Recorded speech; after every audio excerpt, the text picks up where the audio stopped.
नमस्ते,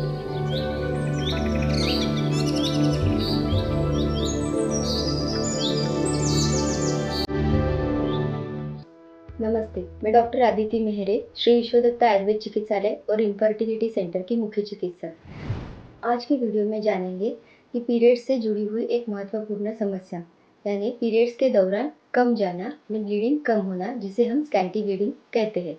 जैसे कि पीरियड के दौरान अगर हेवी ब्लीडिंग हो तो एक समस्या होती है, वैसे ही अगर पीरियड के दौरान कम ब्लीडिंग होना ये भी एक समस्या होती है। इसे नज़रअंदाज नहीं करना चाहिए और इसको प्रॉपरली इवैल्यूएट करना चाहिए। अगर हम एवरेज ब्लीडिंग के बारे में बात करें तो महिलाओं में साधारणतः 2 से 5 दिन तक जो ब्लीडिंग रहता है वो नॉर्मल रहता है और दिन में 2 से 3 पैड्स जो सोक होते हैं ये भी नॉर्मल बात होती है।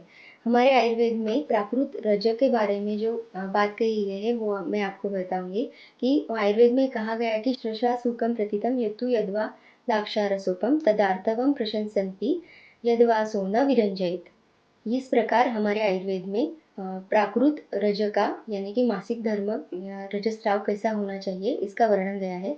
इसका अर्थ ऐसा है कि जो आने वाला रज होता है यानी कि योनिगत स्राव है वो खरगोश के खून के जैसा लाल रंग का होना चाहिए और अगर उसे हम धोए तो वो अच्छे तरह से क्लीन होना चाहिए। इस प्रकार का वर्णन हमारे आयुर्वेद में दिया गया है। तो इसी प्रकार हमें हमारा आने वाला जो मासिक धर्म का ब्लीडिंग रहता है वो कैसा है वो देखना चाहिए। उसका ब्लीडिंग ब्लैकिश रेड तो नहीं है, ये स्कैंटी ब्लीडिंग का एक लक्षण हो सकता है, या फिर लाल रंग का हो तो ये एक हैवी ब्लीडिंग का लक्षण हो सकता है। तो इस प्रकार से हमें इवैल्यूएट करना चाहिए। अगर हम देखें तो हर महिला का ब्लीडिंग पैटर्न जो होता है वो अलग अलग रहता है। जैसे कि कोई कोई महिलाओं में 4 से 5 दिन तक ब्लीडिंग होती है और उसमें 2 या 3 ब्लड जो दिन में सोक होते हैं। कई कई महिलाओं में ब्लीडिंग जो रहती है मेनार्च यानी कि जो प्रथम मेंसेस आती है वो उसमें से ही फ्लो जो रहता है वो कम रहता है। तब हम उनको जब पूछते हैं कि आपकी माँ को भी ऐसा फ्लो था क्या, तो अगर उन्होंने हाँ कहा तो ये एक नॉर्मल ब्लीडिंग का फ्लो उनके इसमें रहता है। लेकिन अगर आपका फ्लो पहले अच्छा था, 4 से 5 दिन अच्छे से जाता था और ये 2 या 3 ही पैड आपके सोक होते थे और अभी जो है वो 2 या 3 ही दिन आपको ब्लीडिंग हो रही है और 1 या 2 ही पैड आपको लग रहे हैं, तो ये स्कैंटी ब्लीडिंग के लक्षण हो सकते हैं और इसका अपने इलाज या फिर इवैल्यूएशन करके अपने नज़दीकी डॉक्टर को दिखाना चाहिए। अभी हम इसके कारणों के बारे में जानेंगे। कोई कोई महिलाएं जब गर्भनिरोधक गोलियों का सेवन करती है तब उन महिलाओं में भी हमें स्कैंटी ब्लीडिंग यानी कि जो फ्लो रहता है वो कम दिखाई देता है। ये क्यों होता है? तो गर्भनिरोधक गोलियों में जो हार्मोन्स रहते हैं वो गर्भाशय की परत जो रहती है वो पतली करते हैं। इस कारण जो आने वाला ब्लीडिंग रहता है वो कम रहता है। कोई कोई केसेस में जैसे कि पीसीओडी हो या फिर पीसीओएस हो, इन केसेस में भी स्कैंटी ब्लीडिंग के जो लक्षण रहते हैं वो दिखाई देते हैं। वो हार्मोनल इम्बैलेंस के कारण रहते हैं। इनमें इरेगुलर मेंसेस भी हमें दिखाई देती है।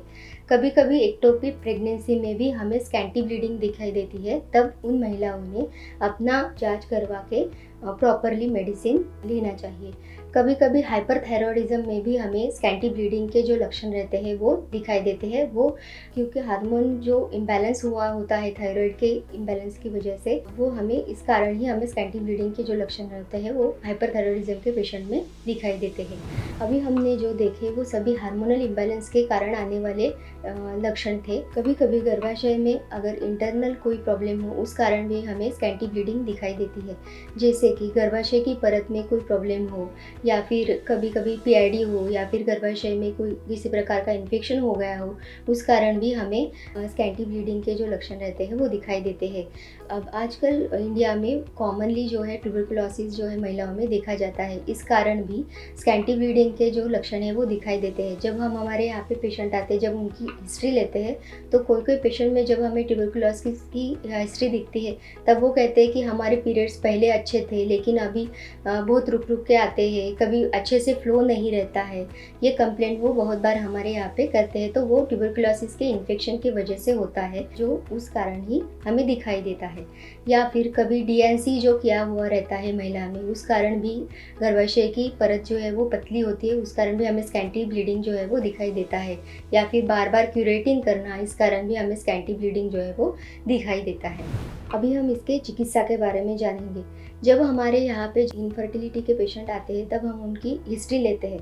तो जब उनके मासिक धर्म की हिस्ट्री ली जाती है तब हमें उनमें स्कैंटी ब्लीडिंग जो रहता है वो दिखाई देता है। तब उन पेशेंट में हम उनको इंटरनल मेडिसिन और बस्ती और उत्तर बस्ती जो पंचकर्म के प्रोसीजर रहते हैं वो उनसे करवा लेते हैं, और उनसे उन्हें 3 या 4 महीने में प्रेगनेंसी रह जाती है।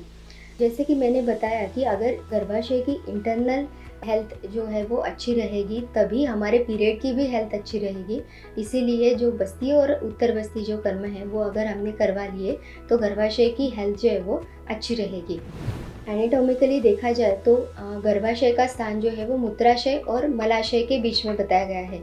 तो मलाशय जो रहता है उसमें जब हम बस्ती की प्रोसेस से जो काढ़ा या फिर ऑयल इंसर्ट करते हैं, उससे जो मेडिसिन रहता है उसके यूज़ के कारण गर्भाशय में जो भी प्रॉब्लम है वो भी सॉल्व हो जाती है। इसी कारण बस्ती जो है वो गर्भाशयगत वात या फिर गर्भाशय की कौन से भी डिफॉर्मिटी के लिए बहुत अच्छी बताई गई है।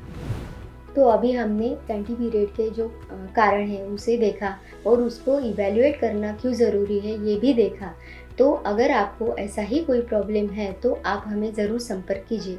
आशा है कि आपको मेरी दी हुई जानकारी अच्छी लगी, तो please like and subscribe my channel. Thank you.